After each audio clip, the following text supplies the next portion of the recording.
is up, everybody? Welcome back to another Pitching Ninja's Filthiest Pitches of the Day. Remember, before we get to those pitches, hit that subscribe button.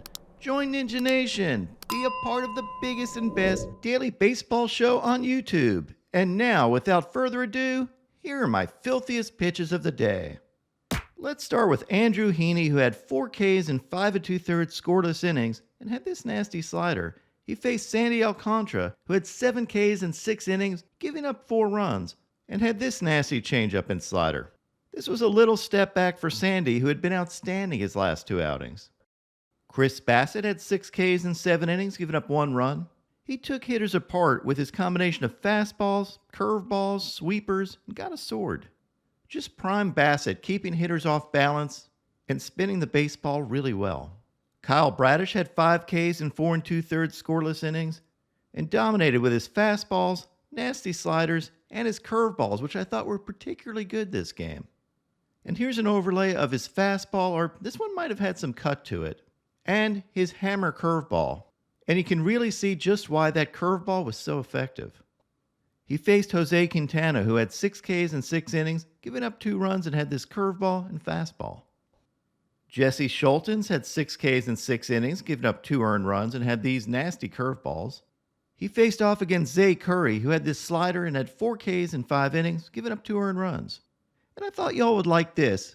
Here's my pregame segment talking about how Jeff Nelson used to take apart Frank Thomas. In the archives and find maybe one pitcher who gave this guy some fits. Who did you find? No! We're going with Jeff Nelson. More. I am so sorry. But he was actually filthy. Like, we forget, filthy pitches always existed. He's 6'8". Look at these frisbee sweepers he's throwing here, as well as that two-seamer. Like, this is nasty. And then look what he does to the Big Hurt. He puts a Big Hurt on the Big Hurt. I know. Look at this home plate view. He's getting him buckling at the plate. I thought for a second that the Big Hurt was going to go Jose Ramirez on the water cooler or something. I thought about it, maybe. I can tell you, for a period of time there in the 90s, they called him the Frank Thomas Rally Killer. Nelson did have some frisbee sweepers back in the day. We didn't even call them sweepers back then. I just hope the Big Hurt doesn't put a Big Hurt on me next time he sees me. All right, Ninja. Never invited back when Frank is on the show now. He's made that certain here. Carlos Rodon had 5 Ks in 2 2/3 innings, which sounds really good, but he also gave up 5 runs. He had this fastball and wicked slider. And 3 of those runs came on a 3-run home run after a no call on this Jeremy Pena swing. Yep, the umpire said he held up here. Luis Funky Cold Medina had 3 Ks in 3 1/3 innings, giving up 3 earned runs because he was a bit of a wild thing, giving up 5 walks.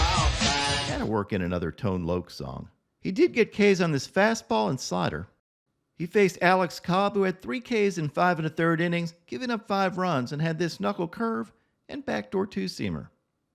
Lance Lynn was really good with 6 strikeouts in 6 innings, giving up 1 run. He picked up Ks on his cutter, these nasty changeups, which I thought were really, really good. And of course, he may be in a different uniform, but he had the same old antics. With this fastball, where he lets out a Ric Flair woo, and this literal FU fastball that's out of the zone but still gets the strikeout. Lynn faced Stick Mountain, who had these curveballs, and here's a home plate view of his curveball break. Mr. Mountain had 4 Ks in 3 innings, but gave up 6 runs. Jake Irvin had 6 Ks in 4 1/3 innings, giving up 3 runs. He had these curveballs and 97-mile-an-hour heater. As I've said before, I kind of like his stuff. Justin Steele had 7 Ks in 5 1/3 innings, giving up 3 earned runs. He had these fastballs and picked up a sword on one, and I know people start wondering why he's been so good with his fastball. Well, one reason is because his fastballs have a little cut on them instead of the usual run that most fastballs have. Hitters are used to a fastball fading arm side, but his cuts glove side. Steele also had this nasty slider. And as a bonus for being subscribed to this channel, here are Justin Steele's grips from my interview with him at the All-Star game. Four-seam fastball right there, then change up, slider, I got him, slider, curveball, and then a two-seam. Steele battled Charlie Morton, who had 4 Ks in 4 1/3 innings, but gave up 5 runs. Morton had this 3,000 RPM curveball and this painted cutter. Zach Thompson had 8 Ks in 4 innings, giving up 1 run on only 2 hits. He had this fastball and wicked curveballs. He faced Austin Gomber, who had 2 Ks in 6 innings, giving up no runs. One of his Ks was on this curveball. Zac Gallen had a solid outing with 8 strikeouts in 7 innings, giving up 2 runs. Gallen had this elevated fastball and this fastball that got the rear spinning sword, as well as these hammer knuckle curves. You can see why he has over a 43% whiff rate on those knuckle curves. Johan Oviedo had 6 strikeouts in 7 scoreless innings and had these fastballs and slider. He dueled Brandon Woodruff, who was back off the IL and had 9 Ks in 5 innings, giving up 2 runs, and looked like he never left. Woodruff dominated with his fastballs and sliders. If you like strikeouts, the best pitching matchup yesterday was Bryce Miller versus Chase Silseth. Miller had 10 strikeouts in 5 innings, giving up only 1 run. He got an impressive 13 whiffs on his fastball this game, just blowing that high spin rate fastball by hitters. But it wasn't just about Bryce Miller's fastball, because I thought his slider looked really good. He got 5 whiffs on his slider and made Shohei look really bad. And he faced yesterday's filthiest starting pitcher of the day, Chase Silseth, who had 12 Ks in 7 innings, giving up 2 runs. He sat hitters down with his fastballs, sliders, and his splitters. And that splitter was really the pitch for him yesterday. He got 12 whiffs on his splitter. Just filthy stuff from Chase Silseth. Now on to my filthiest relievers. Brian Abreu had these sliders and 101-mile-an-hour heater. Jojo Romero had this slider and changeups and picked up 4 Ks in relief. Fernando Cruz had 5 Ks in 1 2/3 innings. You do the math. That's really good. And had these splitters and slider. Sam Mole had this 6 sweeper. Gregory Soto had this White Castle special. Lucas Ursig had this 99-mile-an-hour painted fastball and this 91-mile-an-hour changeup in the dirt. Adbert Alzolay picked up a White Castle special. Pedro Avila had these changeups and had 7 Ks in 4 2/3 innings in relief. Justin Lawrence had this filthy sweeper. Keenan Middleton had this slider and fastball. Felix Bautista had these flames of 100 miles an hour, 101, and 102 miles an hour. Shintaro Fujinami, a.k.a. the Volcano, had these sliders and these fastballs of 100, 101, and 103 miles an hour. Well, actually 102.6, but we round up here.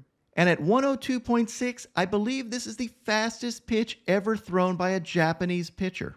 The previous high was by Shohei Ohtani and Roki Sasaki, and they both topped out at 102.5. Congratulations, Fuji. My filthiest reliever of the day yesterday was Abner Uribe. Uribe had these sliders, but you're not going to believe your eyes at this sinker that Abner Uribe threw. This is a 99-mile-an-hour black magic possessed evil sinker. Look at that.